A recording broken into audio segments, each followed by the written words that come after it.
Hello guys, आप देख रहे हैं इंग्लिश लैंग्वेज कॉरिडोर।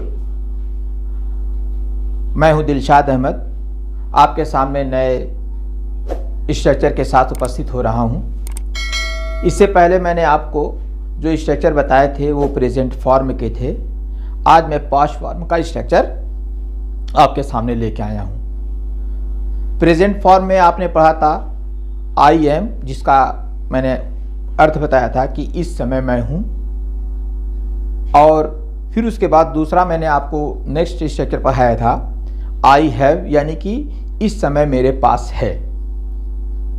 आज मैं इसमें पास्ट फॉर्म का एक स्ट्रक्चर लेके आया हूं। इसमें देखिए, इसमें है I was, we were, you were, he was, she was, it was, Mohan was, this was, that was, they were, Mohan and Sohan were, these were, those were. It means, इसके वॉज के माने होता है था। मैंने क्या कहा, एक बार फिर से, वॉज वर के माने था या थे, था या थे।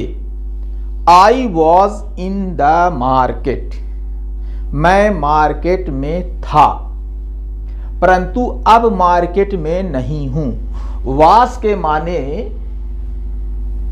उसी तरीके से था के है जिस तरीके से एम के माने इस समय वर्तमान में हूं, इसके माने वर्तमान में है, उसी तरीके से वास के माने पिछले जमाने में, गुजरे समय में, यानी जो आपके पीछे समय चला गया है उसमें था। इस समय संभव है कि ना हो, ज्यादा यही संभव होता है कि वो स्थिति नहीं होती है। तो आई वॉज, मैं था, अब मैं नहीं हूं। आई वॉज चाइल्ड, मैं बच्चा था, परंतु अब नहीं हूं। आई वॉज स्टूडेंट, मैं स्टूडेंट था, परंतु अब नहीं हूं। I was in the market, मैं बाजार में था, परंतु अब नहीं हूं। You were on the road, तुम सड़क पर थे, परंतु अब नहीं हो। You were in the market, तुम बाजार में थे, परंतु अब नहीं हो। ये वर और वास का कॉन्सेप्ट होता है। शब्दों का अर्थ न रटिए, बल्कि उसके कॉन्सेप्ट दिमाग में लीजिए, कि माइंड में लीजिए कि उसका इंटरनल मीनिंग क्या है। तो जब इस वास के माने आप समझ जाएंगे, वर के माने समझ जाएंगे, तो आप बड़ी आसानी से इंग्लिश को बोलना शुरू कर देंगे। डियर गाइस, ये मैंने आपको बता दिया कि ये पास्ट फॉर्म है, अर्थात गुजरी हुई फॉर्म है जो अब चली गई है। देखिए, स्ट्रक्चर की जो मैं बात किया था, जो मैंने आपको बताया था वही चीजें हैं, केवल उसमें इज एम आर लगा था, इसमें वॉज वेर लगा हुआ है, इसके अलावा कुछ है नहीं। फिर उसके बाद इसी पे आप मार्केट, इसी पे आप अपना स्ट्रक्चर क्रिएट कर सकते हैं, इसी पे आप अपनी बात को आगे बढ़ा सकते हैं। आप जब भी चाहें बोलना, इस तरीके से बोलते रहिए और प्रैक्टिस करते रहिए। जो भी सेंटेंस आएंगे वो इसी बेस पे बनेंगे। जो भी आपकी लैंग्वेज में जो बात बोलना चाहेंगे वो इसी बात पे, इसी स्ट्रक्चर पे बोलना शुरू कीजिएगा। जो बात आपकी गुजर चुकी है, जो बात आपकी हो चुकी है, उसी को वाज वेयर में रखा था। बात की नहीं, मतलब जो चीज हो चुकी थी या थी। जैसे आई वॉज इन द मार्केट में बता दिया हूं। तो ये मैं एक नया स्ट्रक्चर लेकर के आया हूं, और इसको आपने देख लिया। ये एक बहुत छोटे वीडियो में मैंने आपको बता दिया है कि वास के माने क्या था। मैंने आपको ये भी बता दिया कि कैसे इसका इस्तेमाल करना है।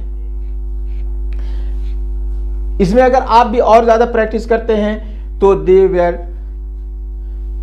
इन the garden, they were on the roof, they were in the market, they were in the field. जिस तरीके से वो बोलना चाहें आप उसको बोल सकते हैं और इसकी प्रैक्टिस कर सकते हैं। धीरे धीरे शब्दों को अपने दिमाग में लाइए और उन शब्दों को यूज़ करना सीखिए। इन स्ट्रक्चर के साथ ये पास्ट फॉर्म में प्रयोग किया जाता है। वाज वेयर का अर्थ मैंने बता दिया कि ये पहले था, परंतु ये उस स्थिति को बताता है जो स्थिति पहले थी परंतु अब नहीं है। इज एम का मैंने आपको बता दिया है कि इसके इज एम आर का मतलब होता है कि वर्तमान में वो स्थिति है, और ठीक वाज वेयर का मतलब होता है कि पहले थी अब नहीं है। अगर ये वीडियो भी आपको पसंद आया हो तो इसको लाइक कीजिएगा, शेयर कीजिएगा और चैनल को सब्सक्राइब कीजिएगा, अपने दोस्तों को बताइएगा।